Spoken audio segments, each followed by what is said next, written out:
बहुत समय पहले एक छोटे से गांव सुखपुर में एक गरीब लड़का रहता था, राजू। राजू का सपना था कि वह पढ़ लिख कर बड़ा आदमी बने, लेकिन गरीबी इतनी थी कि पढ़ाई छोड़कर उसे खेतों और दुकानों पर काम करना पड़ता था। उसकी माँ हमेशा कहती, बेटा, हमारे पास पैसा भले ही कम है, लेकिन याद रखना, सच्चाई और ईमानदारी से बढ़कर कोई दौलत नहीं। हाँ माँ, मैं हमेशा सच का साथ दूंगा। एक दिन राजू को रास्ते में एक भारी थैला मिला। वो सोने चांदी और रुपए पैसों से भरा था।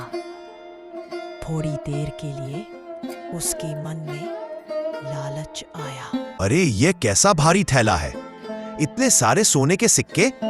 अगर ये मेरा हो जाता तो माँ को कितनी राहत मिलती। लेकिन अगले ही पल उसे माँ की बात याद आई।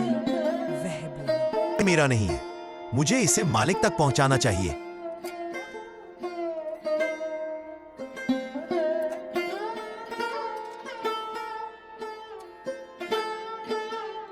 भाइयों बहनों, क्या किसी का यह थैला खो गया है?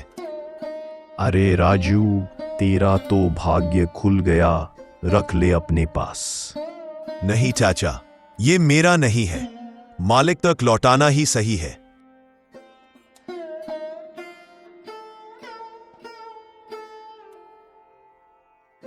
सेठ जी, मुझे ये थैला रास्ते में मिला, शायद आपका हो। अरे हाँ, ये तो मेरा ही थैला है, लेकिन इसमें तो 1000 सिक्के थे और अभी सिर्फ 900 हैं। क्या सेठ जी, मैंने तो जैसा पाया वैसा ही लौटा दिया। सेठ जी, ये लड़का झूठ नहीं बोलता, पूरा गांव जानता है कि ये ईमानदार है। सेठ जी, मुझसे ही गिनती में गलती हुई थी, थैले में 900 ही सिक्के थे। ओह, तो राजू सच बोल रहा था। बेटा, मुझे माफ कर दो, मैंने तुम्हें बेवजह झूठा समझा। ये लो बेटा, इनाम के तौर पर कुछ रुपए रख लो।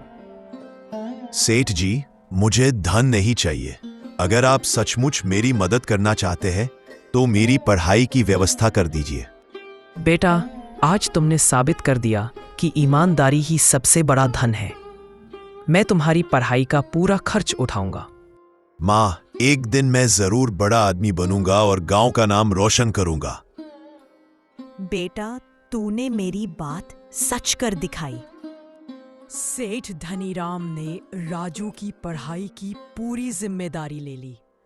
राजू ने दिन रात मेहनत की और अच्छे अंकों से परीक्षा पास की। धीरे धीरे वह एक बड़ा अफसर बन गया। कई साल बाद राजू गांव लौटा। अब वह बड़ा अफसर था, लेकिन दिल से वही सरल इंसान। उसने गांव में स्कूल, अस्पताल और पुस्तकालय बनवाया। देखो, यही है सच्चाई और ईमानदारी की ताकत। राजू अब हमारे गांव का सितारा है। यह सब मेरी माँ की सीख और ईमानदारी की वजह से है। अब मैं इस गांव के लिए स्कूल और अस्पताल बनवाऊंगा। भाइयों और बहनों, याद रखना, ईमानदारी सबसे बड़ा धन है। पैसा तो आता जाता रहता है, लेकिन सच्चाई का नाम हमेशा अमर रहता है। चाहे परिस्थितियां कितनी भी कठिन क्यों न हो, ईमानदारी और सच्चाई कभी नहीं छोड़नी चाहिए। धन दौलत आती जाती रहती है, लेकिन सच्चाई का नाम हमेशा जीवित रहता है।